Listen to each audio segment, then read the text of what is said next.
कहते हैं मुंबई कभी सोती नहीं, लेकिन आज समंदर की लहरें भी थम गई थी। आज पहली बार इस शहर ने किसी इंसान के लिए अपनी धड़कनें रोक दी थी। कुछ मछुआरे हर दिन की तरह मुंबई के समंदर में मछलियां पकड़ रहे थे। तभी उनकी आंखों ने कुछ ऐसा देखा जिससे उनके होश उड़ गए। एक जायंट वॉरशिप जिसके चारों तरफ सैकड़ों फाइटर जेट्स चल रहे थे, मुंबई के किनारे की तरफ तेजी से बढ़ रहा था। शहर में अब आग की तरह यह खबर हर न्यूज चैनल पर घूम रही थी। This is insane! ये तस्वीरें सीधे मुंबई के समंदर से आ रही हैं। एक वॉरशिप जिसे सैकड़ों फाइटर जेट्स एस्कॉर्ट कर रहे हैं। सड़कों पर पूरा ट्रैफिक रोक दिया गया है। डिफेंस मिनिस्ट्री से भी कोई कांटेक्ट नहीं हो पा रहा है। Is India under attack? ये हलचल सिर्फ मुंबई में ही नहीं थी, इंडियन डिफेंस मिनिस्ट्री में भी कोहराम मचा हुआ था। Yes, Mr. Prime Minister. No, sir. It's not an attack. Everything is under control.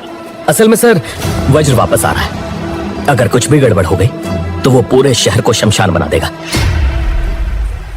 समंदर के किनारे पर सैकड़ों जवान वज्र के लिए खड़े थे, लेकिन सबसे ज्यादा इंतजार जनरल राठौड़ को था। 7 साल, पूरे 7 साल हो गए विराज। जिस दिन तुम गए थे उस दिन तुम्हारी आंखों में टूटे हुए सपनों के अलावा कुछ भी नहीं था, लेकिन आज तुम एक तूफान बनकर लौट रहे हो। दरअसल 7 साल पहले पिता की मौत के बाद विराज की शादी सानवी से करवाई गई थी। लोगों को लगा था कि खन्ना एम्पायर का भविष्य सुरक्षित हो गया है, लेकिन हकीकत में वो सिर्फ एक दिखावा था।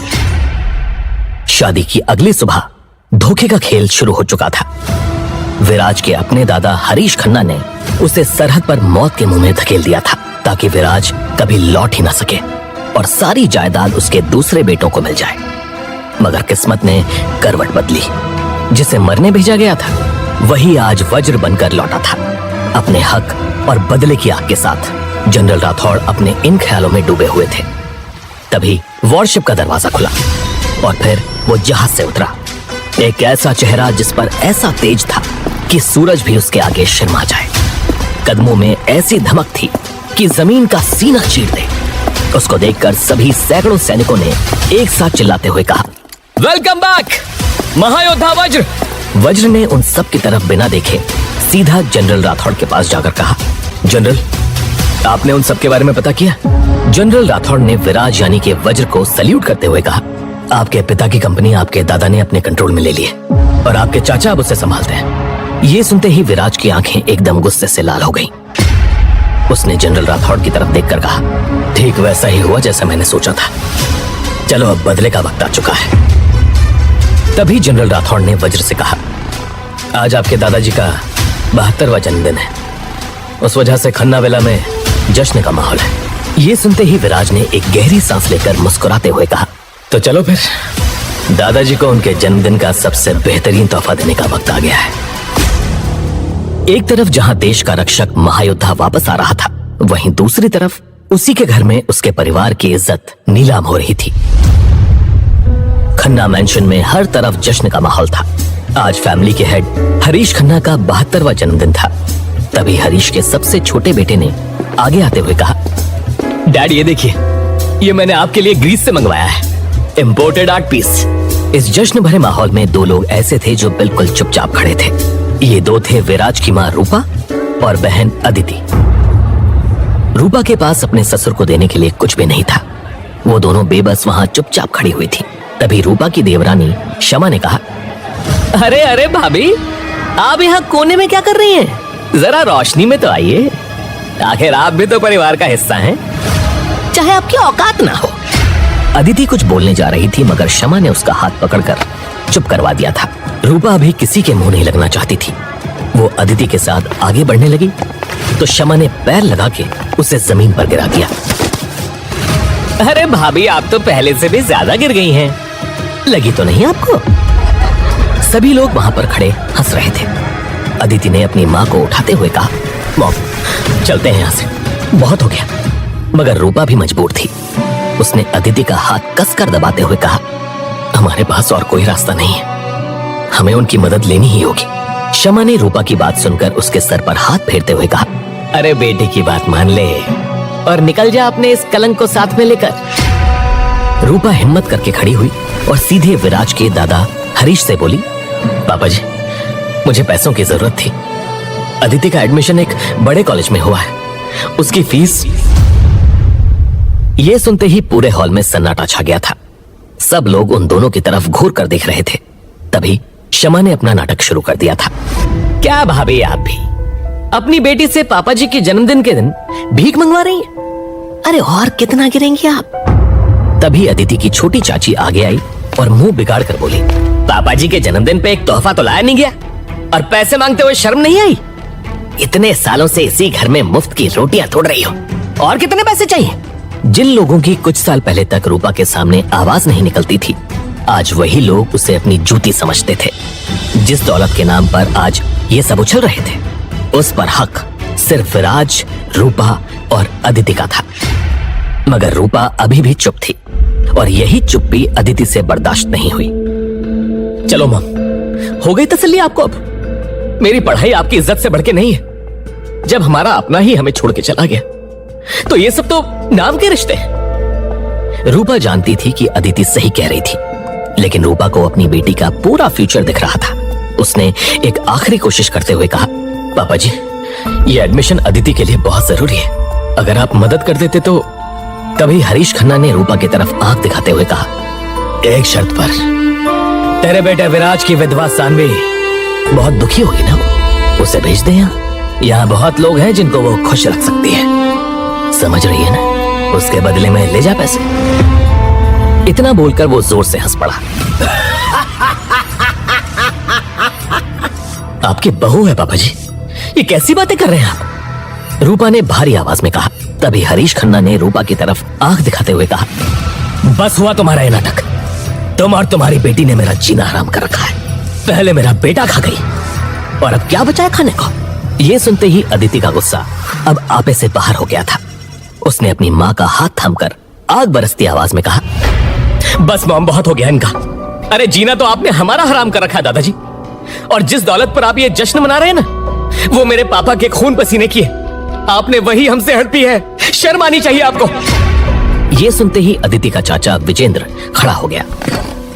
गुस्से में बोला, ए, अपनी औकात में रहकर बात कर लड़की, वरना तेरी और तेरी माँ की खाल यहीं खींच दूंगा। तभी अदिति ने और भी तेज आवाज में कहा, आप अपनी औकात याद रखिए। अगर आज मेरे पापा जिंदा होते ना तो तुम सबको पता चलता, वही फटे हाल जिंदगी जी रहे होते। ये सुनते ही विजेंद्र खड़ा हुआ और अदिति को मारने के लिए आगे बढ़कर आया ही था कि तभी उसका सबसे बड़ा भाई यशवंत दौड़ता हुआ हॉल में आया और बोला, डैड डैड, ऐसी खबर लाया हूं कि आप खुशी से पागल हो जाओगे। हरीश खन्ना ने यह सुनकर गरजती हुई आवाज में कहा, क्या बात है, सीधा सीधा बोल, घुमा क्या रहा है? तभी यशवंत ने एक गहरी सांस लेकर कहा, मुझे अभी अभी एक सोर्स से खबर मिली कि महायोद्धा वज्र आपके जन्मदिन पर आपसे मिलने आ रहा है। यह सुनते ही हरीश एकदम भौचक्का रह गया। वो कांपती हुई आवाज में बोला, क्या सच में? मेरा मतलब वॉर लेजेंड वज्र हमसे मिलने आ रहा है, मुझसे मिलने आ रहा है? मगर ऐसा कैसे हो सकता है? वो तो मुझे जानते भी नहीं। यशवंत ने अपने पिता का हाथ पकड़कर खुशी में झूमते हुए कहा, डैड, आपका नाम इस मुंबई शहर में इतना बड़ा है कि खुद वज्र, जिसकी शक्ल भी आज तक किसी ने नहीं देखी, वो आपसे मिलने के लिए आ रहा है। ये सुनकर हरीश को अपने कानों पर भरोसा नहीं हो रहा था। वो खुशी से झूमता हुआ बोला, फिर तो हमें तैयारियां शुरू कर देनी चाहिए। हमें हर हाल में उस महान योद्धा को खुश करना होगा। हरीश की बात सुनकर यशवंत ने रूपा और अदिति की तरफ देखकर कहा, तो सबसे पहले इन दोनों भिखारियों को यहां से निकालो। वज्र के सामने ये दोनों हमारी बेइज्जती ही कराएंगी। ये सुनकर हरीश ने यशवंत को इशारा किया और उसने रूपा के बाल पकड़कर खींचते हुए कहा, आज के बाद अगर अपना ये मनहूस चेहरा यहाँ दिखाया ना तो तेरा और तेरी बेटी का वो हाल करूंगा कि याद रखेगी तू। इतने में अदिति ने आकर यशवंत का हाथ पकड़ते हुए कहा, ये आप क्या कर रहे हैं? छोड़िए मॉम को, आपकी हिम्मत कैसे हुई? तभी यशवंत ने एक जोरदार धक्का अदिति को मारा और वो सीधी जाकर दीवार से टकरा गई। आसपास खड़े रूपा के परिवार वाले सब मुस्कुराते हुए उसको देख रहे थे। रूपा अदिति को उठाने के लिए आगे बढ़कर जाने लगी तो यशवंत ने उसके बाल पकड़ते हुए उसे पीछे खींचते हुए कहा, अरे कहाँ जा रही है? तेरा पति तो कब का स्वाहा हो गया। तेरा बेटा तुझे ही छोड़ गया और तेरी ये बेटी, इसकी अकड़ तो मैं आज निकालूंगा। यशवेंद्र ने रूपा को खींचकर दरवाजे के बाहर पटक दिया था। पूरे घर वाले खामोशी से इस पूरे नाटक को देख रहे थे। यशवेंद्र अदिति की तरफ बढ़ा ही था कि तभी एक जोरदार मुक्का आकर यशवेंद्र के मुंह पर पड़ा और वो उल्टा जमीन पर गिर गया। जैसे ही सबने पलटकर दरवाजे की तरफ देखा तो एक 24 साल का लड़का खड़ा हुआ था, जिसकी आंखों में एक अजीब सी आग थी। विजेंद्र ने उस लड़के को आंखें दिखाते हुए कहा, तेरी हिम्मत कैसे हुई? तो रुक अभी, तेरी तो। तभी अचानक विजेंद्र की आवाज एकदम धीमी हो गई। शायद वो इस अनजान लड़के को पहचान गया था, मगर उस लड़के की निगाहें सिर्फ अपनी माँ और बहन पर थीं, जो उसे हैरानी और आंसुओं से देख रही थी। उनके दिमाग में एक चेहरा उभर रहा था, एक चेहरा जिसे वो 7 साल पहले खो चुके थे। विराज, मेरा बेटा विराज। रूपा तेजी से खड़ी हुई और उसने जाकर विराज को अपने गले से लगा लिया। सालों बाद विराज को अपनी माँ का यह एहसास मिला था। रूपा ने विराज के गालों पर हाथ फेरते हुए कहा, तू सच में मेरे सामने है? विराज मेरा बच्चा, तू कहां चला गया था? मुझे तो लगा था कि तू। विराज ने अपनी माँ के बहते हुए आंसुओं को पोंछते हुए कहा, मैं आ गया हूं अम्मा, अब आपको छोड़ के कहीं नहीं जाऊंगा। इतने में अदिति भी आकर विराज के गले लग गई। आज सालों बाद अपने भाई को देखकर अदिति फूट फूट कर रोने लगी। आप हमें छोड़कर क्यों गए? क्यों? हम सबको आपकी कितनी जरूरत थी, ऐसा क्यों किया भाई आपने? विराज अदिति का गुस्सा समझ रहा था। उसका मन काफी भारी हो गया था, मगर इससे पहले वो अदिति से कुछ कहता, यशवेंद्र ने अपने मुंह से निकलते हुए खून को साफ करते हुए कहा, तेरी हिम्मत कैसे हुई मुझे हाथ लगाने की? इतने सालों से मैंने तेरी इस विधवा माँ और इस बदचलन बहन को झेला। तभी विराज ने एक और तमाचा अपने चाचा के गाल पर जड़ते हुए कहा, आज के बाद दोबारा मेरी माँ और बहन के बारे में कुछ भी गलत बोला तो तेरी जबान खींच लूंगा। पूरा खन्ना खानदान विराज के इस अंदाज से हैरान खड़ा हुआ था। तभी विराज के दादा हरीश ने एकदम सख्त अंदाज में कहा, लगता है तुम 7 साल पहले की बात भूल चुके हो, तुम्हें फिर से समझाना पड़ेगा। ये सुनते ही विराज के कदम उसके दादाजी की तरफ बढ़ गए। एक ऐसा चेहरा जिससे विराज सबसे ज्यादा नफरत करता था। विराज ने अंगारे भरी आवाज में कहा, अब मैं वो 17 साल का विराज नहीं हूं। आपने और आपके प्यारे बेटों ने इतने साल में बहुत ऐश कर ली। अब आप लोगों का हिसाब होगा, मेरी माँ के आंसुओं का हिसाब होगा। विराज की बात सुनकर हरीश ने खड़े होकर गुस्से में कहा, लगता है तू अपनी तमीज भूल गया है। अपने चाचा पर हाथ उठाते हुए शर्म नहीं आई तुझे? और ऐसा क्या उखाड़ लिया तूने इतने सालों में? ये सुनकर विराज ने अपनी नफरत भरी निगाहों से अपने दादाजी को देखते हुए कहा, क्या उखाड़ा है और क्या नहीं, इसका पता आपको अपने आप चल जाएगा। लेकिन उससे पहले मैं आप सबको एक आखिरी वार्निंग दे रहा हूँ। विराज की ये बात सुनकर सब लोग एकदम अलर्ट हो गए। तभी उसने वहां मौजूद हर एक मेंबर की तरफ देखकर एकदम मजबूत आवाज में कहा, इतने सालों में तुम लोगों ने जो जो भी मेरे परिवार से हड़पा है, हर एक चीज वापस कर देना, वरना मैं तुम सबको इस शहर के नक्शे से मिटा दूंगा। ये कहकर विराज रूपा और अदिति को लेकर वहां से निकल गया था। आज जो लौटा था वो सिर्फ एक बेटा नहीं था, वो एक तूफान था, एक वज्र जो अब हर रिश्ता, हर फरेब और हर झूठ को चीरने आया था। जिस विराज को उन्होंने कभी कमजोर समझकर ठुकरा दिया था, आज वही विराज जंग का ऐलान कर गया था। परिवार के ये सारे गिद्ध अब भी उसकी बातों पर हंस रहे थे। उन्हें नहीं मालूम था उनकी बर्बादी की उल्टी गिनती शुरू हो चुकी है। आखिर क्या वजह थी विराज की अपने परिवार को छोड़कर जाने की और लौट कर आने की? अब क्या करेगा विराज? क्या होगा जब सबको पता चलेगा कि विराज ही वज्र है? आखिर क्या हुआ था 17 साल पहले? क्या कोई और भी है जिसे मनाना विराज का अभी भी बाकी है? इन सब सवालों के जवाब जानने के लिए सुनिए अगला एपिसोड। विराज अदिति और रूपा को लेकर बाहर आ गया था। विराज की माँ रूपा बहुत ज्यादा घबराई हुई थी। उसने गाड़ी के पास पहुंचते ही विराज से कांपती हुई आवाज में कहा, ये सब तूने क्यों किया विराज? तुझे अंदाजा भी नहीं है कि अब ये सब लोग हमारे साथ क्या कर सकते हैं? अपनी माँ को इस तरह डरते देख विराज ने कहा, माँ जब तक मैं आपके साथ हूँ आप सबको डरने की कोई जरूरत नहीं है। मैंने वही किया जो जरूरी था। ये सुनते ही अदिति का गुस्सा 7वें आसमान पर पहुंच गया था। उसने गुस्से से भरी आवाज में कहा, जरूरी था? भाई जरूरी तो आपका उस वक्त हमारे साथ होना भी था, मगर आप कहाँ थे? आपको आइडिया भी नहीं है इन 7 सालों में हम कैसे जी रहे थे। अदिति की आंखों में उसके इतने सालों का दर्द साफ नजर आ रहा था। विराज को यह समझ आ चुका था कि उसकी वापसी इतनी आसान भी नहीं होने वाली थी। विराज ने रूपा और अदिति की तरफ देखकर कहा, मैं 7 सालों से यहां नहीं था, मगर अब हूं।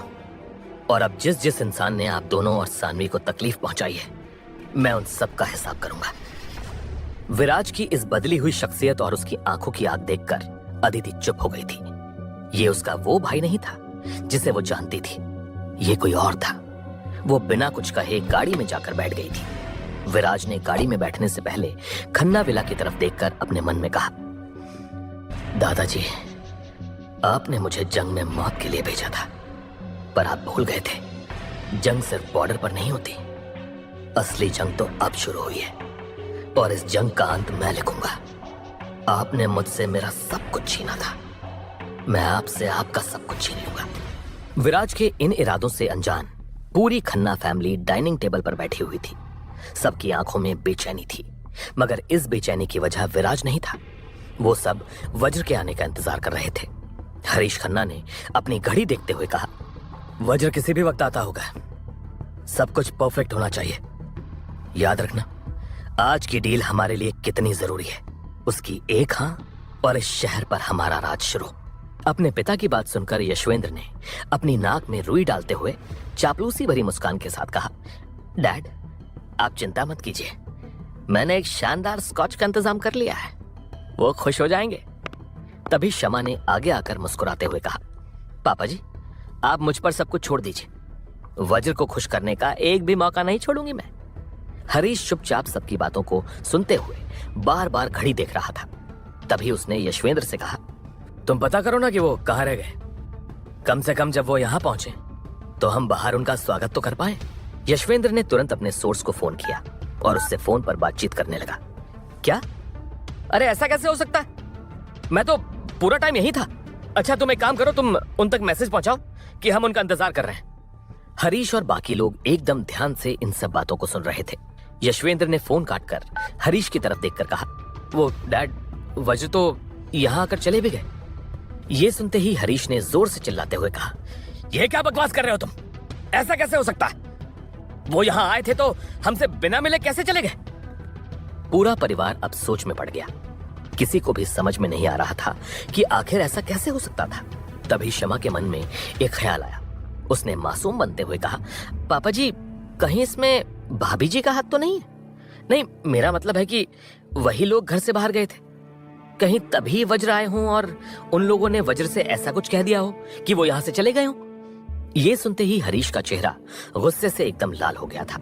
उसने पास में रखा महंगा गुलदस्ता उठाकर जमीन पर पटक दिया और अपने दांत पीसते हुए बोला, विराज और उस मनहूस औरत ने सब बर्बाद कर दिया। उनकी हिम्मत कैसे हुई मेरे रास्ते में आने की, मैं उन्हें छोड़ूंगा नहीं। वहीं विराज अपनी माँ और बहन को लेकर एक टूटे फूटे घर के सामने जाकर रुक गया था। ये घर उसकी यादों वाले घर से बिल्कुल अलग था। दीवारों पर सीलन, दरवाजे पर जंग और माहौल में एक अजीब सी घुटन थी। घर को देखते ही विराज ने अपनी माँ और बहन को देखा तो उनकी आंखों में बसी बेबसी और इतने सालों का दर्द उसे एक पल में महसूस हो गया था। उसने अपने अंदर के तूफान को दबाते हुए कहा, ये हमारा घर है। विराज की बात सुनकर रूपा ने कुछ नहीं कहा, बस शर्मिंदगी से अपना चेहरा झुका लिया था। विराज ने अदिति की तरफ देखकर उससे पूछा, पापा वाला घर कहाँ गया अदिति? हमारा घर? ये सवाल सुनते ही रूपा की आंखों से आंसू बहने लग गए थे। अदिति ने कड़वाहट भरी आवाज में कहा, कौन सा घर भाई? मैंने कहा था ना, अभी आपको आइडिया भी नहीं है कि 7 सालों में हमारे साथ क्या क्या हुआ है। तभी विराज ने अपनी माँ की तरफ देखा तो रूपा ने अपने आंसू पोंछते हुए कहा, तुम्हारे चाचा ने वो घर बहुत पहले ही हड़प लिया था। जिस दिन तुम्हारे दादाजी ने हमें विला से निकाला, उसी रात तुम्हारे चाचा ने हमें अपने खुद के घर से भी निकाल फेंका था। पापा जी ने भी यही कहा था कि इस घर पर अब उनका हक है। विराज चुपचाप खड़ा होकर सब कुछ सुन रहा था। माँ के शब्द पिघले शीशे की तरह उसके कानों में उतरते जा रहे थे। जिस पिता की यादें ही उसकी आखिरी दौलत थीं, अब उनका घर भी छिन चुका था। तभी विराज को कुछ याद आया। उसने एक पल सोचते हुए रूपा से कहा, माँ, सानवी कैसी है? मैं जानता हूं कि बहुत साल हो चुके हैं, मगर फिर भी मैं जानना चाहता हूं कि वो खुश तो है ना? उसको पता है क्या कि मैं वापस आ गया हूं? ये सुनकर अदिति ने कांच की तरह तेज चुभने वाली आवाज में अपने सालों के गुस्से को निकालते हुए कहा, वाह भाई वाह, जिस लड़की की आत्मा को हर रोज नोचा गया हो, आप उसकी खुशी की बातें करते हो। आपको पता भी है कि आपके जाने के बाद उनके साथ उनके परिवार ने क्या क्या किया है। सानवी और कोई नहीं बल्कि विराज की पत्नी थी। विराज को समझ में नहीं आ रहा था कि आखिर अदिति ये सब क्या बोल रही है। उसने अपनी मां की तरफ देखकर पूछा, ये अदिति क्या बोल रही है? ऐसा क्या हुआ है सानवी के साथ? तभी रूपा ने मायूस आवाज में कहा, उस लड़की के साथ तो बेटा सबसे ज्यादा गलत हुआ है। उसके हाथों से मेहंदी भी नहीं उतरी थी और तुम उसे छोड़कर चले गए। इस सदमे से उसके दादाजी भी गुजर गए थे। उसके बाद उसके परिवार ने उसको बहुत टॉर्चर किया। दरअसल जब 7 साल पहले विराज सब कुछ छोड़कर चला गया था तो सानवी की दादी उसकी दूसरी शादी करवाना चाहती थी, मगर सानवी मान नहीं रही थी। उसकी दादी ने उसके ऊपर चीखते हुए कहा था, अरे तेरा वो भगोड़ा पति वापस नहीं आने वाला, लिख के ले तू मुझसे। कब तक उसकी विधवा बन के बैठी रहेगी? इज्जत का जनाजा निकाल दिया तूने। सानवी को नहीं मालूम था कि विराज क्यों सब कुछ छोड़कर चला गया था। उसने अपनी सिसकियों को दबाते हुए कहा, विधवा नहीं हूं मैं दादी, मुझे पूरा भरोसा है आज नहीं तो कल विराज लौटकर जरूर आएगा। मैं तब तक उसका इंतजार करूंगी। दादी ने उसको बीच में रोकते हुए कहा, अब तेरे दादा जिंदा नहीं है जो तेरा ये सब नाटक सहेंगे। मैंने तेरा रिश्ता पक्का कर दिया है। अरे वो लड़का हीरा है, तुझे अपनी पलकों पर बिठा कर रखेगा। इस घर से तेरी डोली उठेगी चाहे तेरा मन हो या ना हो। ये सुनकर सानवी ने चीखते हुए कहा, तो फिर मेरी लाश को ही उठाकर ले जाना उस डोली में। एक बात आप कान खोलकर सुन लीजिए, इस मांग में मैंने विराज के नाम का सिंदूर लगाया है। मैं मर जाऊंगी पर इसमें कोई दूसरा नाम नहीं लगने दूंगी। ये सुनते ही उसकी दादी ने उसे थप्पड़ मार दिया था। सानवी के साथ हुई इन सब बातों को सुनकर विराज की आंखों में आंसू आ गए थे। उसे अंदर ही अंदर बहुत दुख हो रहा था। वो इन सब के लिए अपने आप को दोषी मान रहा था। उसने अपनी मां का हाथ पकड़ते हुए कहा, अभी सानवी कहाँ है? मैं उससे मिलना चाहता हूं। विराज की बात सुनकर रूपा ने उसको पूरी बात बताते हुए कहा, सानवी यहां पर नहीं है, वो इस वक्त अपने ऑफिस में होगी। रूपा की ये बात सुनकर विराज चौंक गया था। ऑफिस में मतलब? सानवी जॉब करती है? तभी अदिति ने बीच में बोलते हुए कहा, भाभी जॉब नहीं करती, उनका बिजनेस है। उन्होंने अपनी दोस्त के साथ एक फैशन ब्रांड का बिजनेस स्टार्ट किया है। विराज को पहले सानवी ने अपने इस सपने के बारे में बताया था कि उसको फैशन इंडस्ट्री में काम करना था। विराज ने एक गहरी सांस लेकर उन दोनों से कहा, चलो सानवी का सपना तो पूरा हुआ। ये सुनकर रूपा और अदिति एक दूसरे की तरफ देखने लग गए थे। इससे पहले कि विराज कुछ पूछता, रूपा ने कहा, नहीं बेटा, कोई सपना पूरा नहीं हुआ उस बेचारी का। सालों से सानवी ही हम सबका खर्चा चला रही थी, मगर अब सब कुछ बर्बाद हो गया। उसकी कंपनी सावीरा क्रिएशन अब बंद होने वाली है। यह सुनकर विराज को बहुत दुख हुआ। इतने सालों से सानवी इतना सब कुछ सह रही थी। तभी उसने हड़बड़ी में अपनी मां से कहा, मां, मैं अभी सानवी से मिलने जा रहा हूं। ये कहकर विराज तुरंत वहां से निकलकर सीधा सावेरा क्रिएशन के ऑफिस पहुंच गया था। जैसे ही वो वहां अंदर जाने लगा तो बाहर खड़े 2 बॉडीगार्ड ने उसको रोकते हुए कहा, किधर बॉस, किधर, कहां घुस रहे हो? विराज को इस वक्त सानवी से मिलने की जल्दी थी। उसने उस बॉडीगार्ड से हड़बड़ी में कहा, मुझे सानवी से मिलना है, मैं उनका। मगर इससे पहले विराज की बात पूरी हो पाती, उस बॉडीगार्ड ने बीच में टोकते हुए कहा, तू कोई भी क्यों ना हो, सानवी मैडम बिजी हैं, बाद में आना। विराज ने थोड़ा गुस्से में कहा, मेरा उनसे मिलना बहुत जरूरी है। आप उनको जाकर बोलिए कि विराज मिलने आया है। मैं उनसे 7 साल पहले। यह सुनकर दूसरे बॉडीगार्ड ने घटिया तरीके से हंसते हुए कहा, ओहो, सानवी मैडम का पुराना आशिक लगता है भाई। 7 साल में गंगा में बहुत पानी बह गया। अब वो तेरी नहीं, वाधवा साहब की अमानत है। अंदर मीटिंग चल रही है, बिस्तर वाली मीटिंग। ये सुनते ही विराज की सांसें तेज हो गई थी। उसने सीधा उस बॉडीगार्ड को कॉलर से पकड़ा और चिल्लाते हुए कहा, क्या बोला तू? तेरी हिम्मत कैसे हुई सानवी के बारे में ऐसा कहने की? इससे पहले कि वो बॉडीगार्ड कुछ और कहता, विराज ने उसे सीधा दीवार पर फेंक दिया था। तभी दूसरा बॉडीगार्ड दौड़कर आया तो विराज ने उसके मुंह को पकड़कर दीवार पर चिपकाते हुए कहा, अगर मेरी सानवी के लिए एक शब्द भी गलत बोला ना तो तुम्हारी ये आंखें निकाल लूंगा। विराज का गुस्सा देखकर उस बॉडीगार्ड ने कांपती हुई आवाज में कहा, गलत गलत कहां बोला? सही तो बोला। विश्वास नहीं तो जाकर अंदर देख लो, सब समझ में आ जाएगा। विराज ने उस बॉडीगार्ड को छोड़ दिया था, मगर उसकी कई बातों को नहीं छोड़ पा रहा था। विराज को ये सब बातें सोचते हुए एक एहसास हुआ। उसने अपने आप से कहा, आखिर कितना इंतजार करती बेचारी। गलत तो मैंने उसके साथ किया है। शायद उसकी जगह मैं होता तो मैं भी इस इंतजार में थक जाता, मगर फिर भी मुझे सच जानना होगा। विराज सीधा लिफ्ट की तरफ बढ़ गया था। अपने ऑफिस के अंदर सानवी अपने डेस्क पर चुपचाप बैठी थी। सामने आंखों में हवस लेकर देव वाधवा बैठा हुआ था। तभी सानवी ने धीरे आवाज में पेपर्स को उसके आगे करते हुए कहा, ये रहे सारे पेपर्स। अब ये कंपनी आपकी बहन की हुई मिस्टर वाधवा। अब आपका और मेरा कोई लेना देना नहीं है।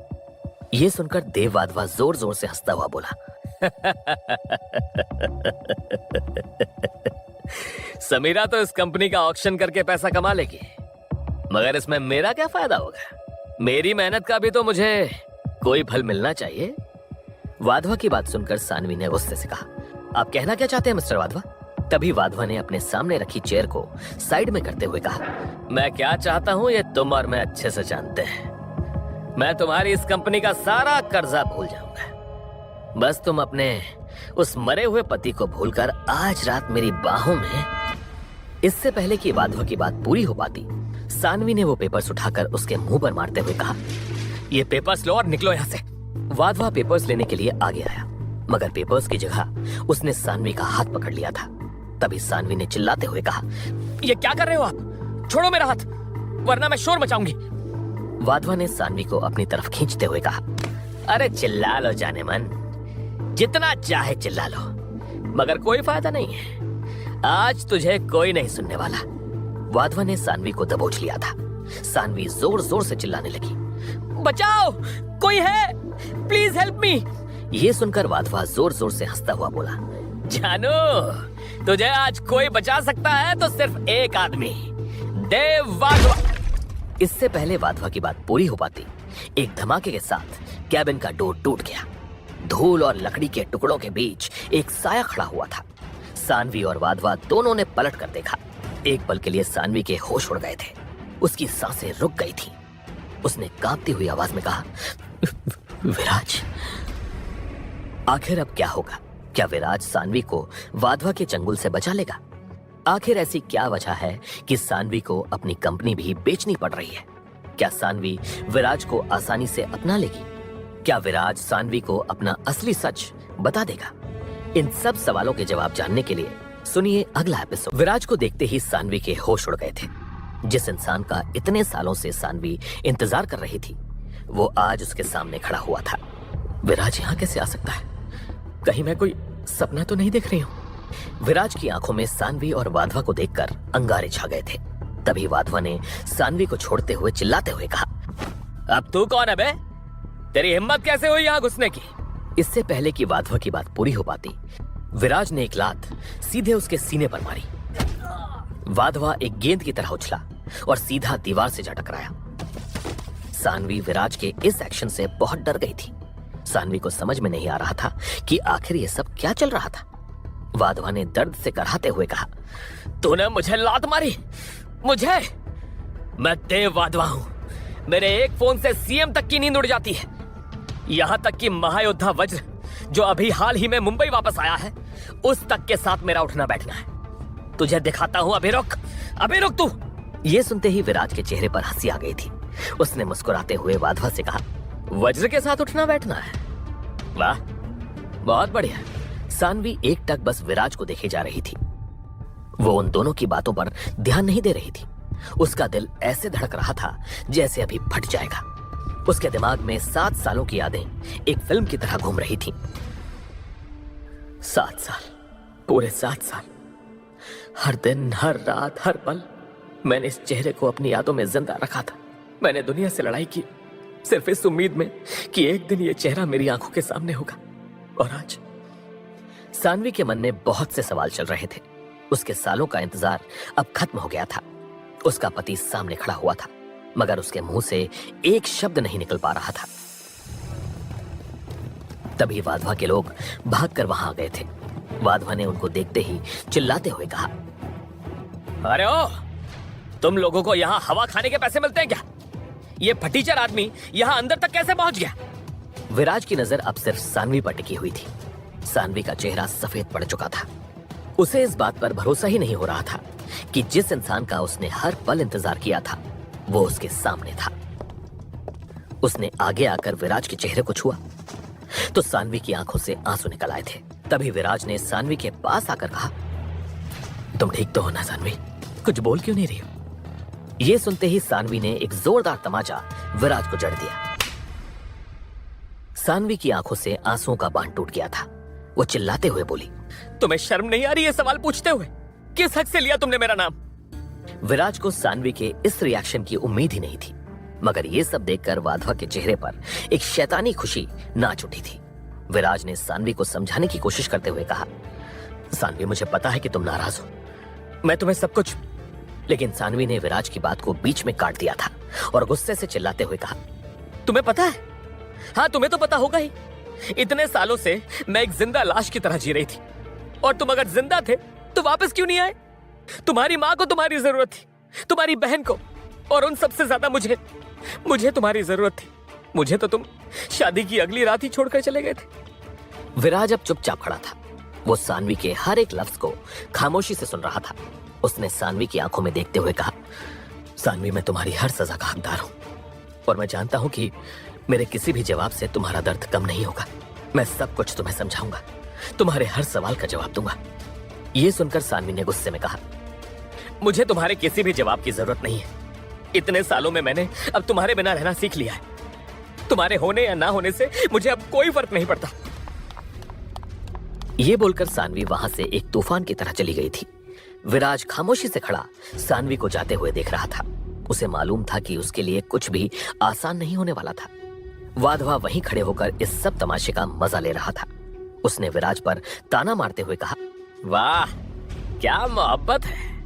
बीवी ने सबके सामने थप्पड़ जड़ दिया, सबके सामने बेइज्जत कर दिया, और क्या ही करेगी?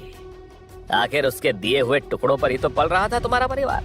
सानवी के जाते ही विराज का रूप ही बदल गया। उसका चेहरा, उसकी आंखें, उसकी चाल, सब कुछ बदल गया था। जिन आंखों में अब तक दर्द दिख रहा था, वहां अब गुस्सा था। अब ये विराज नहीं था, ये वो इंसान था जिसका कहर अब मुंबई शहर पर बरसने वाला था। विराज ने वाधवा को देखकर एकदम बर्फीली आवाज में कहा, 5 मिनट, तुझे 5 मिनट का वक्त देता हूं। मेरी सानवी के साथ गलत हरकत करने की माफी मांग ले, शायद मैं तुझे कम दर्द दूं। यह सुनकर वाधवा जोर जोर से हंसते हुए बोला, माफी? और मैं? अबे अपनी औकात भूल गया क्या तू? मैंने कहा ना, एक फोन करूंगा तो तेरी हड्डी भी नहीं मिलेगी। मेरी बात मान, अपनी बीवी को मेरे हवाले करके निकल जा। यह सुनकर विराज की आंखें तमतमा गई थी। उसने बर्फ जैसी ठंडी आवाज में कहा, मेरी सानवी पर गंदी नजर डालने की मैं तुझे ऐसी सजा दूंगा कि तेरा परिवार भी तेरी शक्ल नहीं पहचान पाएगा। यह सुनकर वाधवा ने हंसते हुए बोला, अरे तेरी बीवी क्या, मैंने तो तेरी बीवी की कंपनी तक छीन ली। अब तू कर ही क्या लेगा? चल आज देखता हूं कितना दम है तुझमें। वाधवा को लग रहा था कि विराज एक नॉर्मल आर्मी का जवान था, मगर वो ये नहीं जानता था कि वो मौत को दावत दे रहा था। तभी विराज एकदम से आगे बढ़ा तो वाधवा घबरा गया था। विराज पीछे मुड़कर सोफे पर जाकर बैठ गया। यह देखकर वाधवा घबराहट से भरी आवाज में बोला, क्या हुआ? अब क्यों रुक गया? विराज ने अपनी शर्ट को सेट करते हुए कहा, नहीं, अब मेरा मूड नहीं है। तुझ जैसे कीड़े को मसलने में मेरे कपड़ों की प्रेस खराब हो जाएगी। यह कहकर विराज ने अपनी जेब से फोन निकाला और वाधवा की तरफ देखकर कहा, बहुत अच्छे रिश्ते हैं ना तुम्हारे महायोद्धा वज्र के साथ, तो चलो आज तुम्हें उससे मिलवा देते हैं। तभी विराज ने अपना फोन निकाला और एक नंबर डायल करते हुए बोला, जनरल राठौड़, 10 मिनट के अंदर अंदर एक एड्रेस भेज रहा हूं, वहां पहुंचो। यह बोलकर विराज सिर पीछे टिकाकर सोफे पर बैठ गया था। उसने अपनी सिगरेट जलाई और कश पे कश लेने लग गया। वाधवा विराज का मजाक उड़ाते हुए बोला, कौन से जनरल को फोन किया था? गली के जनरल स्टोर को? अरे अपने मरे हुए बाप की तरह बड़ी बड़ी बातें करना छोड़ दे। वो भी ऐसे ही खोखले वादे करता था, और एक दिन।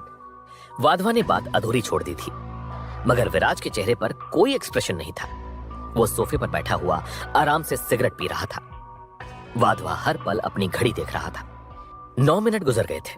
वाधवा हंसते हुए बोला, 9 मिनट हो चुके हैं मिस्टर विराज, लगता है तुम्हारे साहब की गाड़ी का टायर पंक्चर हो गया होगा। वाधवा के बस ये कहने की देर थी कि तभी एकदम से बहुत सारे जूतों की आवाज आने लग गई। ऑफिस के शीशे हेलीकॉप्टर की गड़गड़ाहट से कांपने लग गए थे। तभी ब्लैक कैट कमांडोज की एक पूरी फौज बिजली की तरह अंदर घुस आई थी। उनकी एडवांस्ड राइफल 1 सेकंड के अंदर देव वाधवा के ऊपर तन गई थी। उनका चीफ कमांडर एकदम मजबूत आवाज में बोला, ऑन योर नीज नाउ। देव डर के मारे कांपते हुए फर्श पर बैठ गया था। इतने में वहां पर एक आदमी अंदर आया। उसकी वर्दी पर काफी मेडल चमक रहे थे। यह आदमी और कोई नहीं, जनरल राठौड़ थे। जनरल राठौड़ ने विराज की तरफ देखकर बेहद अदब के साथ कहा, क्या ऑर्डर्स हैं वज्र? ये लाइन एक बम की तरह वाधवा के सिर पर फूट गई थी। उसका चेहरा सफेद पड़ गया था। उसे अपने कानों पर यकीन ही नहीं हो रहा था। उसने जनरल राठौड़ के पैरों में गिरते हुए कहा, जनरल, आपको शायद कोई गलतफहमी हुई है। ये आदमी वज्र नहीं हो सकता। ये तो एक भिखारी है जो खुद की बीवी को नहीं संभाल पाया। तभी जनरल राठौड़ ने एक जोरदार लात वाधवा के मुंह पर मारी और उससे कहा, अपनी औकात में रहकर बात कर। तेरी इतनी मजाल कि वज्र को आंखें दिखा रहा है। वाधवा समझ गया था कि जिस आदमी को वो एक नॉर्मल जवान समझ रहा था वो और कोई नहीं, वज्र था। वो जाकर वज्र के पैरों में गिरकर रोते हुए बोला, मुझे माफ कर दो वज्र, मुझसे गलती हो गई। मैं आपको पहचान नहीं पाया। मुझे बस एक मौका दे दो। वज्र ने वाधवा के सर पर हाथ फेरते हुए कहा, जनरल राठौड़। तभी जनरल राठौड़ ने झुकते हुए कहा, हुकुम वज्र। विराज ने वाधवा के सिर के बालों को ऊपर खींचते हुए उसकी आंखों में देखते हुए कहा, इसकी इन आंखों ने मेरी बीवी को गंदी नजर से देखा है। ऐसी आंखों को अब से दुनिया नहीं देखनी चाहिए। यह सुनते ही वाधवा के होश उड़ गए थे। इससे पहले कि वो कुछ कहता, जनरल राठौड़ ने एक पल की भी देरी किए बिना नुकीला चाकू निकाला और उसे सीधा वाधवा की आंखों में घुसा दिया। पूरे कमरे में वाधवा की दिल दहला देने वाली चीखें गूंज उठी। वाधवा ने जोर जोर से रोते हुए कहा, मुझे माफ कर दो। अरे मुझसे बहुत बड़ी गलती हो गई। मुझे अपनी सजा मिल गई है। मुझसे पाप हो गया। मुझे छोड़ दो। यह सुनकर विराज खड़ा हुआ और वाधवा की तरफ देखकर बोला, मेरी बीवी को गंदी नजर से देखने वाला कोई भी इंसान जिंदा नहीं रह सकता। विराज ने जनरल राठौड़ की तरफ देखकर कहा, आपको पता है क्या करना है। यह बोलकर विराज वहां से निकल गया। वाधवा जमीन पर पड़ा हुआ जोर जोर से चिल्ला रहा था। उसकी आंखों से खून बह रहा था। तभी राठौड़ ने अपने लोगों को इशारा किया और वो लोग वाधवा को और बाकी सिक्योरिटी गार्ड्स को बांधकर उठाकर ले गए।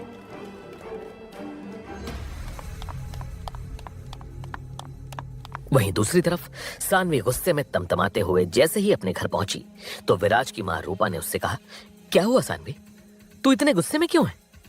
सानवी ने अपनी रोई हुई आंखों से रूपा को देखा और बिना कोई जवाब दिए वहां से निकल गई। रूपा समझ गई थी कि सानवी को विराज के बारे में पता चल चुका था। वो सानवी के कमरे में गई और बात बदलते हुए कहा, अब सानवी बेटा तू खाना खा ले। मैंने तेरा मनपसंद खाना बनाया है। चल फटाफट हाथ मुंह धो ले। सानवी ने एकदम सख्त आवाज में कहा, मुझे भूख नहीं है मां। मुझे कल की मीटिंग की तैयारी करनी है। मैं सोने जा रही हूं।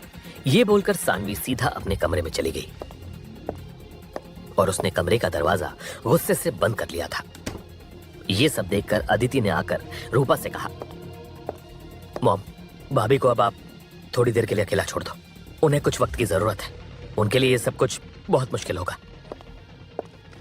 रूपा और अदिति दोनों वापस हॉल में आ गई। तभी दरवाजे पर विराज खड़ा हुआ था। इससे पहले कि वो लोग विराज से कुछ भी कहते, विराज ने रूपा से पूछा, सानवी कहाँ है मॉम? मुझे उसको सब कुछ बताना है। मुझे उससे बात करनी है। रूपा अपने बेटे की बेचैनी को समझ पा रही थी, मगर वो ये भी जानती थी कि सानवी के लिए कुछ भी आसान नहीं था। अब सानवी सो गई है विराज, तुम उसे कुछ वक्त दो। 7 साल से वो बच्ची बहुत तड़पी है। उसने बहुत दुख झेला है। अब तुम एकदम से वापस आकर सब कुछ ठीक नहीं कर सकते। तभी अदिति ने बीच में बोलते हुए कहा, भैया वो सानवी भाभी ही है जो अब तक आपका इंतजार कर रही हैं। इतने सालों से हम सबको संभाल रही हैं, आपका फर्ज निभा रही हैं। वो तो अब सब कुछ बर्बाद हुआ है, वरना उन्होंने हमें कभी कोई दिक्कत या कमी नहीं होने दी। अदिति की ये बात सुनकर विराज एकदम शॉक्ड हो गया था। उसने अदिति से कहा, बर्बाद हो गया मतलब? तभी अदिति ने पूरी बात बताते हुए कहा, भाभी की कंपनी पूरी तरह से बर्बाद हो चुकी है। बहुत से लोग हैं जो उनको बर्बाद करने पर तुले हैं। जिसमें सबसे पहला नाम है देव वाधवा की बहन समीरा का। वाधवा नाम सुनकर विराज की आंखें चमक गई थीं।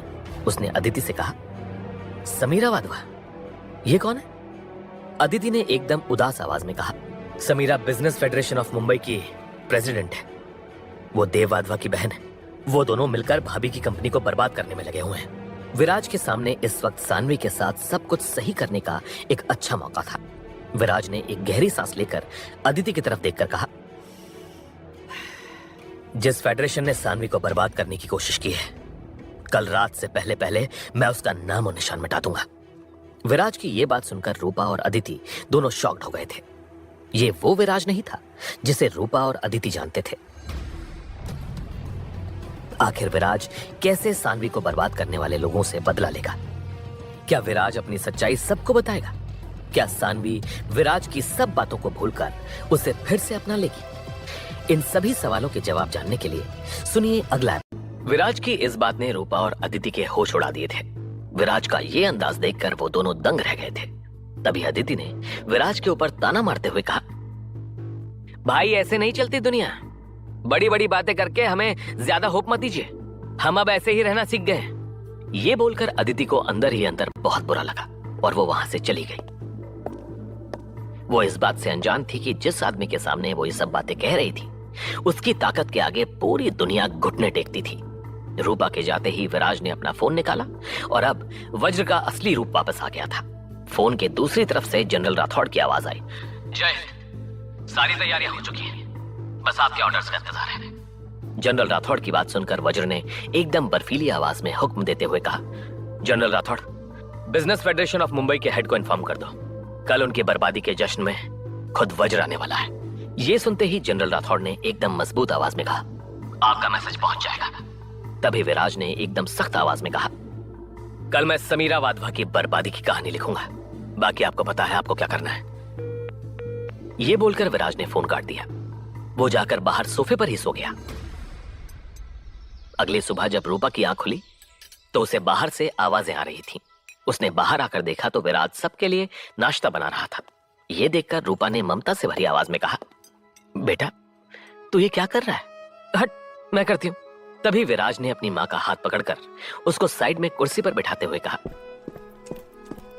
आप बस यहां बैठकर नाश्ता करिए, आज मैंने आप सबके लिए बहुत खास चीजें बनाई हैं। सानवी पर्दे के पीछे से ये सब देख रही थी। उसे समझ में नहीं आ रहा था कि वो कैसे विराज का सामना करे। वो हिम्मत करके बाहर आई तो विराज उसको देखते ही बोला, सानवी नाश्ता तैयार है, तुम्हारी पसंद का है सब कुछ। ये सुनते ही सानवी ने अपना बैग उठाया और एकदम रूखी आवाज में बोली, मुझे भूख नहीं है, मैं जा रही हूं। ये बोलकर सानवी आगे जाने लगी तो रूपा ने उसे रोकते हुए कहा, सानवी बेटा तुमने कल भी कुछ नहीं खाया था, अभी तुम अच्छे से नाश्ता करके जाओ। तभी सानवी ने रूपा की तरफ देखकर कहा, नहीं मां, मेरे पास सच में टाइम नहीं है, मुझे आज बिजनेस फेडरेशन की एक मीटिंग के लिए जाना है। आज मेरी कंपनी का, अदिति की पढ़ाई का, सबका फ्यूचर इसी मीटिंग पर टिका है। तभी अदिति ने बीच में बोलते हुए कहा, लेकिन भाभी समीरा जैसी औरत आस्तीन का सांप होती है, मुझे नहीं लगता कि आपको वहां अकेले जाना चाहिए। सानवी ने अदिति की बात का जवाब देते हुए कहा, मेरी कंपनी को बचाने के लिए मुझे आज वहां जाना ही होगा। फिर सानवी ने विराज की तरफ देखकर कहा, मैं उन लोगों में से नहीं हूं जो अपनी जिम्मेदारी से भाग जाए। आप सबके लिए मुझे मेरी कंपनी को बचाना ही होगा। रूपा ने थोड़ी घबराई हुई मगर मजबूत आवाज में कहा, ठीक है तो एक काम करती हूँ, मैं भी तेरे साथ चलती हूँ। मुझे उन जानवरों पर भरोसा नहीं है, हम साथ होंगे तो वो लोग तुझे कुछ भी नुकसान पहुंचाने से पहले 100 बार सोचेंगे। इतने में विराज ने एकदम मजबूत आवाज में कहा, मैं भी आप दोनों के साथ चलूंगा। सानवी ने इस बात का कोई जवाब नहीं दिया, मगर वो दोनों इस बात से अनजान थीं कि जो आदमी उसके साथ खड़ा हुआ था वो और कोई नहीं, मौत का दूसरा नाम था। तभी सानवी ने विराज की तरफ देखे बिना कहा, चलो सब फिर हमें अभी निकलना होगा। सानवी भले ही कुछ बोल नहीं रही थी मगर वो मन ही मन खुश थी कि विराज उसके साथ जाने को तैयार था। उधर दूसरी तरफ हरीश अपने घर में आराम से सोफे पर बैठा हुआ था। तभी उसके पास एक कॉल आया। फोन की दूसरी तरफ से कड़क आवाज आई, सुना है तुम्हारा पोता वापस आ गया है। ये आवाज सुनते ही हरीश झटके से खड़ा हो गया और हकलाते हुए बोला, आप चिंता मत करो, उसे कुछ भी नहीं मालूम है। हरीश के चेहरे पर झलक रहे पसीने की बूंदें उसके अंदर के डर को साफ दिखा रही थी। तभी फोन के दूसरी तरफ से उस आदमी ने धमकाते हुए कहा, अगर उसे अपने बाप की मौत का सच पता चल गया तो याद रखना, तुम और तुम्हारे बेटों की लाशें उठाने वाला भी नहीं मिलेगा। इतना बोलकर उस आदमी ने फोन काट दिया, मगर हरीश के होश उड़ गए। शहर में हर तरफ ऑक्शन की चर्चा थी और उस ऑक्शन में जाने वाली सानवी अकेली नहीं थी। विराज के चाचा यशवेंद्र भी इस मौके को छोड़ना नहीं चाहते थे। डैड, सानवी की कंपनी आज ऑक्शन में नीलाम हो रही है, क्यों ना हम भी उसके लिए बोली लगाएं? हरीश खन्ना अपने बेटे की बात सुनकर सोच में पड़ गया था। वो अब तक उस फोन कॉल से उभर नहीं पाया था। मैं इस वक्त कोई नया नाटक नहीं चाहता। पता नहीं कब वो वापस अपने बाप की कंपनी मांगने आ जाए। रहने दे, पहले खुद की कंपनी को बचा लो, फिर दूसरी लेने की सोचना। हरीश के चेहरे पर उसके अंदर का डर साफ दिख रहा था। सानवी और विराज बाकी लोगों के साथ शहर की सबसे बड़ी मीटिंग अलायंस टावर पहुंच गए थे। इसी बिल्डिंग में आज सानवी की कंपनी नीलाम होने वाली थी। सानवी भीड़ को चीरते हुए सीधा गार्ड के पास जाकर बोली, मुझे समीरा वाधवा से मिलना है। मेरा नाम सानवी खन्ना है। मगर इससे पहले कि गार्ड कुछ कहता, पीछे से एक आवाज आई, माय माय, मेरी आंखें धोखा तो नहीं खा रही हैं?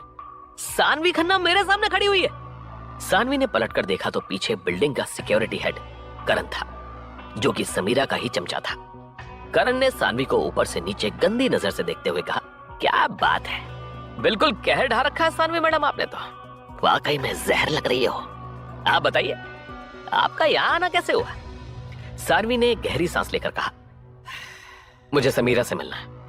यह सुनकर करण की आंखों में त्योरियां चढ़ गई। उसने थोड़ा आगे झुकते हुए दूसरी तरफ इशारा करते हुए कहा, वो तो नहीं हो पाएगा। जरा अपनी खूबसूरत आंखों को घुमाओ और वो बोर्ड पर जो लिखा हुआ है उसको पढ़ो। सानवी ने उस तरफ मुड़कर देखा तो उसके होश उड़ गए। उस दीवार पर एक बोर्ड टंगा हुआ था जिस पर लिखा हुआ था, dogs and Sanvi Khanna not allowed. Sanvi ने जैसे ही उस बोर्ड को पढ़ा, उसे लगा जैसे किसी ने उसके दिल में छुरा घोंप दिया हो। विराज को यह देख के बहुत गुस्सा आ रहा था। सानवी की आंखों में आंसू आ गए थे। उसे उम्मीद नहीं थी कि समीरा इस हद तक गिर जाएगी। तभी करण ने जोर जोर से हंसते हुए कहा, चलो सानवी, शु शु, देख लिया, तुम्हारी औकात हमारे कुत्ते के बराबर भी नहीं है। चल निकल यहां से। अदिति और रूपा ये सब पीछे खड़े हुए सुन रहे थे। तभी अदिति ने करण को फटकारते हुए कहा, क्या बोला बे तू? मेरी भाभी को कुत्तों से कंपेयर करेगा तू? खुद तो समीरा के तलवे चाटता रहता है तू, और अब यहाँ खड़े होकर भौंक रहा है। ये सुनकर करण ने अकड़ से भरी आवाज में कहा, ओहो, बहुत गर्मी चढ़ रही है। क्या करेगी तू? अपनी भाभी के साथ मिलकर काट लेगी क्या मुझे? तुम दोनों को अपनी रखत। इससे पहले कि करण की बात पूरी हो पाती, एक हाथ उठा और सीधा उसके गाल पर जाकर पड़ा और करण उछलकर कई फीट ऊपर जाके गिर गया। थप्पड़ इतना तेज था कि उसके मुंह से खून का फवारा छूट गया। सानवी, अदिति और रूपा तीनों को एक गहरा झटका लगा। सानवी जोर से चिल्लाते हुए बोली, विराज तुम पागल हो गए हो क्या? तुम्हारा दिमाग तो ठीक है ना? तुम्हें अंदाजा भी है कि क्या किया है तुमने? तभी करण अपना मुंह पकड़े हुए खड़ा हुआ और दर्द से कराहते हुए बोला, तूने मुझे मारा, मुझे, मैं तुझे नहीं छोड़ूंगा। मगर इससे पहले उसकी बात पूरी होती, विराज ने उसकी गर्दन पकड़कर खींचते हुए कहा, अभी तो सिर्फ तेरे दांत तोड़े हैं। अगर दोबारा मेरी बीवी और बहन के बारे में बकवास की ना, तो तेरा ये हाल कर दूंगा कि तेरा चेहरा कोई पहचान नहीं पाएगा। ये सुनकर सानवी एकदम स्तब्ध हो गई थी। उसके मन में कई सवाल थे। ये वो विराज नहीं था जो उसे छोड़कर गया था। तभी करण ने गुस्से में अपना डंडा निकाला और चिल्लाते हुए अपने गार्ड से कहा, अरे सब मिलकर कुत्ता बना दो इस आदमी का। ये सुनते ही सारे गार्ड्स विराज की तरफ दौड़े, मगर विराज तेजी से दौड़ता हुआ करण के पास आया और एक और घूंसा उसके जबड़े में जड़ दिया। सब गार्ड्स जहां खड़े थे वहीं खड़े रह गए। उनकी आंखों में विराज का खौफ साफ दिख रहा था। करण ऐसे जमीन पे पड़ा हुआ था जैसे कोई कूड़े का ढेर हो। यह सब देख सानवी ने जोर जोर से रोते हुए कहा, क्यों तुम मेरी जिंदगी बर्बाद करने पे तुले हो? तुम्हें अंदाजा भी नहीं कि तुमने किस आग में हम सबको झोंक दिया है। विराज एकदम से रुक गया और सानवी के पास आया। मुझे उसकी ये सब बातें बर्दाश्त नहीं हुई। ये सुनकर सानवी ने रोते हुए कहा, बर्दाश्त नहीं हुई? सिर्फ एक दिन में सब कुछ तुम्हारे बर्दाश्त से बाहर हो गया? और मैं जो इतने सालों से सब कुछ झेल रही हूं, उसका क्या? तुम्हारी वजह से मेरे पूरे परिवार ने मुझे अकेला छोड़ दिया, उसका क्या? विराज के पास सानवी की इस बात का कोई जवाब नहीं था। सानवी ने करण की तरफ इशारा करते हुए कहा, यह समीरा का सबसे खास आदमी है। अब जब उसे पता चलेगा कि मेरी वजह से उसके खास आदमी की ये हालत हुई, तो वो अब मुझे कहीं का नहीं छोड़ेगी। सानवी की बात सुनकर विराज ने उसके कांपते हुए हाथ पकड़कर कहा, सानवी, मैं पहले यहां नहीं था, मगर अब हूं। मैं अभी जनरल राठौड़ को बुलाता हूं, वो यहां आकर सब कुछ सही कर देंगे। सानवी को अच्छे से मालूम था कि जनरल राठौड़ कौन था। वो अपने सर पर हाथ मारते हुए बोली, तुम तो बिल्कुल पागल हो चुके हो विराज।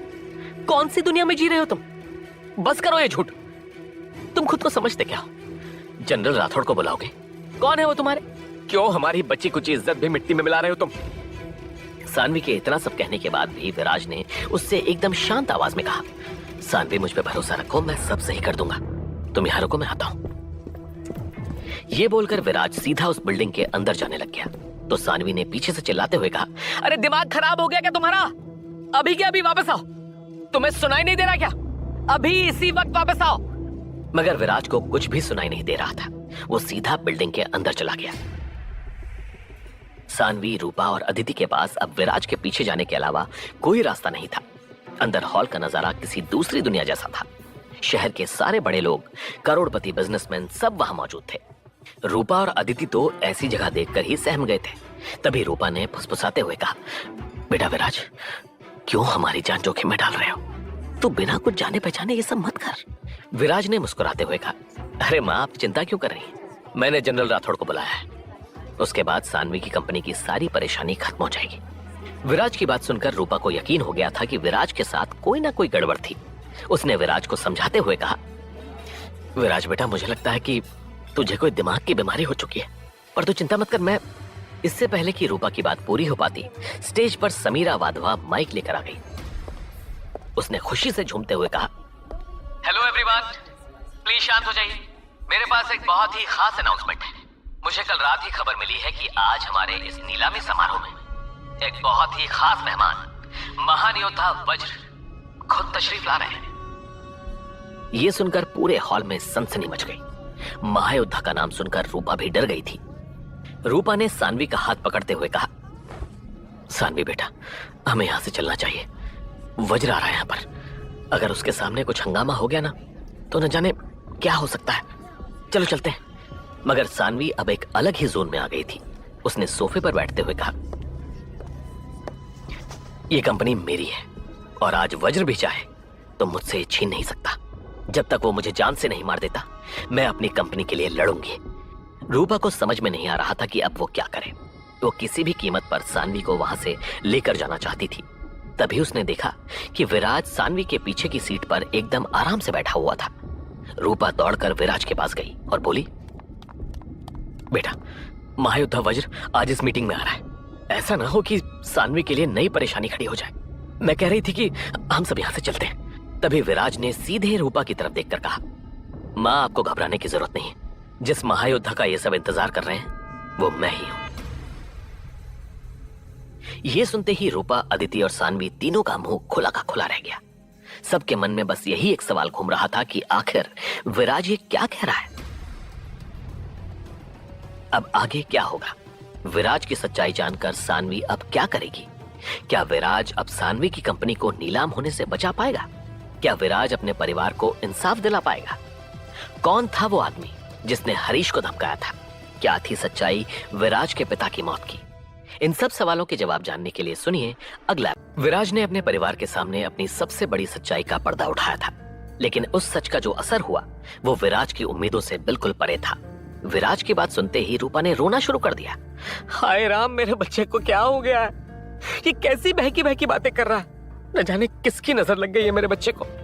सानवी ने रूपा को चुप करवाते हुए कहा, मॉम प्लीज आप ये रोना बंद करिए, सब लोग यही देख रहे हैं। सानवी ने विराज की तरफ देखा तो विराज ने मुस्कुराते हुए कहा, मुझे मालूम था तुम सबको मेरी बात थोड़ी अजीब लगेगी, मगर सच यही है कि मैं ही महायोद्धा वज्र हूं। विराज के इस कॉन्फिडेंस ने सानवी को और ज्यादा भड़का दिया था। बस करो विराज, एक के बाद एक नया झूठ। क्यों हम सबकी इतनी बेइज्जती करवा रहे हो तुम? चुप हो जाओ अब। खुद को तो कोई शर्म है नहीं, लेकिन हमारे बारे में तो सोचो। सानवी की बात सुनकर विराज को बहुत अजीब लग रहा था। उसने अपनी माँ और सानवी की तरफ देखकर कहा, अजीब बातें कर रहे हैं आप सब। एक तो मैं आप लोगों को सच बता रहा हूं जो पूरी दुनिया जानना चाहती है, और आप लोग मेरी बात का भरोसा ही नहीं कर रहे। फिर विराज ने सबकी तरफ देखकर कहा, ठीक है, मत मानो, बाद में मत बोलना कि मैंने बताया नहीं। ये बोलकर विराज वापस अपनी कुर्सी पर बैठ गया। दूसरी तरफ स्टेज पर समीरा वाधवा किसी महारानी की तरह घूम रही थी। शहर के बड़े बड़े बिजनेसमैन उसके आगे पीछे घूम रहे थे, उसके साथ एक डील करने को तरस रहे थे। लेकिन समीरा की नजरें अपने भाई को ढूंढ रही थी। उसने अपने असिस्टेंट को इशारे से पास बुलाया और कहा, मर गया वो नालायक, जरूर किसी लड़की के साथ नशा करके कहीं पड़ा होगा। समीरा अभी भी अपने भाई की मौत से अनजान थी। तभी उसकी असिस्टेंट ने धीमी आवाज में कहा, मैम, हमने तो उनके सभी अड्डों को छान मारा है, मगर पता नहीं देव सर कहां गायब हो गए। समीरा का दिमाग गुस्से से भन्ना रहा था कि तभी उसकी नजरें भीड़ में एक ऐसे चेहरे पर पड़ी जिसे देखकर उसके अंदर का सारा जहर जाग गया, जैसे किसी शिकारी को अपना शिकार मिल गया हो। उसने अपने असिस्टेंट की तरफ इशारा करते हुए कहा, यह मनहूस यहाँ क्या कर रही है? इतना बोलने के बाद समीरा स्टेज से नीचे उतरी और सानवी की तरफ जाते हुए ऊंची और ताना मारने वाली आवाज में बोली, अरे वाह, रस्सी तो मैंने कब की जला दी तुम्हारी, पर तुम्हारा बल आज तक नहीं गया। तुम तो अपनी कंपनी मेरे नाम करके सड़क पर आ चुकी हो, फिर यहाँ कौन सी भीख मांगने आई हो सानवी? समीरा की इस बात ने पूरे हॉल में कानाफूसी शुरू कर दी थी। सब लोग सानवी की तरफ घूर कर देख रहे थे। सानवी ने हिम्मत करते हुए कहा, मैं यहाँ अपनी कंपनी को वापस लेने आई हूँ। तुम और तुम्हारे भाई ने मिलकर मुझे फंसाकर वो कंपनी छीनी थी। मैं मेरी कंपनी को नीलाम नहीं होने दूंगी। ये सुनते ही समीरा ने हंसते हुए कहा, लगता है तुम सपनों में जी रही हो। तुमने बाहर लगा साइन बोर्ड नहीं पढ़ा? कोई नहीं, मैंने अंदर और भी बड़ा लगाया हुआ है। तभी समीरा ने पीछे की तरफ इशारा किया जहां लिखा था, dogs and Sanvi Khanna not allowed. आसपास के सब लोग ठहाके लगाकर हंसने लग गए थे। सानवी ने हिम्मत जुटाकर समीरा की आंखों में देखते हुए कहा, समीरा, अपना नाटक बंद करो। मैंने मेरी कंपनी को तुम्हारे हवाले नहीं किया। तुमने अपने उस शराबी भाई के साथ मिलकर मुझसे धोखे से वो हड़पी है। ये सुनकर समीरा जोर जोर से हंसते हुए आसपास बैठे हुए लोगों से बोली, लो सुन लो, समीरा वाधवा के तुम जैसे लोगों की 2 कौड़ी की कंपनी को हड़पने के दिन आ गए। लगता है हार का नशा बर्दाश्त नहीं कर पा रही है ये लड़की। तभी पास में बैठे एक आदमी ने सानवी का मजाक उड़ाते हुए कहा, अगर जुआ खेलना नहीं आता तो खेलती क्यों, और हार गई तो रोती क्यों? वहां मौजूद हर एक शख्स समीरा को मस्का लगाने के लिए सानवी को जलील कर रहा था। सानवी का इस तरह जलील होना समीरा को बहुत मजा दे रहा था। सानवी जानती थी कि इन भेड़ियों की भीड़ में उसकी बात कोई नहीं सुनने वाला था, लेकिन फिर भी उसने एक आखिरी कोशिश करते हुए कहा, समीरा, मैं तुम्हें एक आखिरी मौका दे रही हूँ, मुझे मेरी कंपनी लौटा दो, वरना अब मैं तुम्हारे ऊपर फ्रॉड का केस करूंगी। ये सुनते ही समीरा जोर जोर से हंसने लग गई थी। विराज चुपचाप कुर्सी पर बैठा हुआ ये सब नाटक देख रहा था। तभी रूपा ने उससे कहा, विराज, तुम कुछ कर क्यों नहीं रहे हो? ये लोग सानवी को बहुत ज्यादा परेशान कर रहे हैं। ये सुनकर विराज ने मुस्कुराते हुए अपनी घड़ी देखते हुए कहा, बस कुछ पल और मां, सानवी को परेशान करने वालों का उल्टा काउंटडाउन शुरू हो चुका है। ये सुनकर रूपा ने अपना माथा पकड़कर कहा, तेरा तो दिमाग ही खराब हो गया है, पता नहीं कौन सी दुनिया में जीता है। ये बोलकर विराज की मां वहां से चली गई। विराज अपनी घड़ी लगातार देख रहा था, किसी भी वक्त पासा पलट सकता था। समीरा ने सानवी के चारों तरफ चक्कर लगाते हुए एकदम कड़वी आवाज में कहा, तुम मुझ पर केस करोगी? चलो मैं सबके सामने सच बता देती हूँ। हाँ, मैंने तुम्हें बेवकूफ बनाकर तुम्हारी कंपनी हड़पी है, और तुम्हें बेवकूफ बनाना ऐसा था जैसे किसी पालतू कुत्ते के साथ खेलना। सानवी का चेहरा अब एकदम सफेद पड़ चुका था, लेकिन समीरा का जहर उसके लिए अभी भी खत्म नहीं हुआ था। समीरा ने अपनी सबसे बड़ी और आखिरी गलती करते हुए कहा, एक बात कान खोल के सुन ले, अगर आज जाकर तुम महायोद्धा वज्र को भी ये सब बता देगी ना, तो भी वो तुझे मुझसे नहीं बचा पाएंगे, क्योंकि वो खुद मेरे साथ मिले हुए हैं। समीरा के मुंह से बस ये बात निकलने की देर थी कि एक कड़क आवाज उस हॉल में गूंज उठी थी, समीरा वाधवा, तुम्हारी हिम्मत कैसे हुई वज्र का नाम अपने साथ जोड़ने की? तुमने सोच भी कैसे लिया कि वज्र तुम जैसी 2 कौड़ी की औरत के साथ खड़े होंगे? इस आवाज को सुनते ही पूरे हॉल में सन्नाटा छा गया और विराज के चेहरे पर मुस्कान आ गई। विराज ने मुस्कुराते हुए अपने मन में कहा, जनरल राठौड़ का एकदम ऑन पॉइंट एंट्री मारने का स्टाइल ही अलग है। जनरल राठौड़ आर्मी की वर्दी में 20 कमांडोज के साथ वहां पर आ गए थे। वो सब मॉडर्न हथियारों से लैस थे। उन्हें देखते ही लोगों की सांसें अटक गई। तभी एक आदमी ने फुसफुसाते हुए कहा, ये तो महायोद्धा वज्र के राइट हैंड, उनके मेंटोर जनरल राठौड़ है। ये सुनते ही समीरा के चेहरे का रंग उड़ गया और माथा पसीने से तरबतर हो गया। जिस वज्र के नाम पर वो पार्टी दे रही थी, आज उसी वज्र का साया उसकी मौत बनकर आया था। सानवी और रूपा ने जैसे ही जनरल राठौड़ को देखा, उन्होंने पलक झपकते ही मुड़कर विराज की तरफ देखा। विराज अभी भी सोफे पर ऐसे बैठा था जैसे उसे पहले से सब पता हो। सानवी ने चौंकते हुए रूपा से कहा, क्या इसका मतलब विराज सच कह रहा था? लेकिन उसको कैसे पता चला कि जनरल राठौड़ यहाँ आने वाले हैं? उसने दोबारा पलटकर विराज को देखा तो आज पहली बार उसको विराज के अंदर कुछ अलग ही ताकत महसूस हो रही थी। इतने में जनरल राठौड़ के लोग पलक झपकते ही पूरे हॉल में फैल गए। जैसे ही जनरल राठौड़ के कदम समीरा तक पहुंचे तो उसने कांपती हुई आवाज में कहा, जनरल आप, मैंने तो बस यूं ही वो सब कह दिया था, मुझे नहीं। जनरल राठौड़ खामोशी से समीरा के सामने आ खड़े हुए। तभी विराज ने आंखों से इशारा किया और अगले ही पल एक करारा थप्पड़ समीरा के गाल पर पड़ गया। वो जमीन पर जा गिरी। उसके होठों से खून टपकने लगा। हॉल में मौजूद हर इंसान ने अपनी सांसें रोक ली। जनरल राठौड़ ने समीरा से कहा, हिम्मत कैसे हुई तुम्हारी वज्र का नाम अपनी इस गंदी जुबान से लेने की? जनरल राठौड़ के थप्पड़ से ज्यादा ताकत उनकी आवाज में थी, जिसने समीरा के सारे घमंड, सारी अकड़ को मिट्टी में मिला दिया था। समीरा जोर जोर से गिड़गिड़ाते हुए बोली, मुझे माफ कर दीजिए जनरल, मुझसे गलती हो गई, मुझे लगा महायोद्धा मुझसे मिलने आ रहे हैं। जनरल राठौड़ समीरा की बात का जवाब देते उससे पहले उनकी नजर सानवी से मिली। फिर उन्होंने समीरा की आंखों में देखते हुए कहा, महायोद्धा वज्र यहां तुमसे मिलने नहीं, तुम्हारे पापों के घड़े को फोड़ने के लिए आने वाले हैं। जनरल राठौड़ की इस बात ने समीरा के अंदर सनसनी मचा दी। तभी जनरल राठौड़ ने सबकी तरफ देखकर एकदम मजबूत आवाज में कहा, आप सब लोग सुन ले, महायोद्धा वज्र हम सबके बीच यही मौजूद है और वो अपनी आंखों से ये सब कुछ देख रहे हैं। ये सुनते ही हॉल में मौजूद बहुत से लोगों की सांसें अटक गईं। हर कोई वज्र को देखने के लिए इधर उधर देख रहा था। सानवी ने अपने आसपास खड़े सब लोगों की तरफ देखकर सोचा, ये सब लोग तो बिजनेस वर्ल्ड से जुड़े लोग हैं, इनमें से कोई भी वज्र नहीं हो सकता, तो फिर कौन है?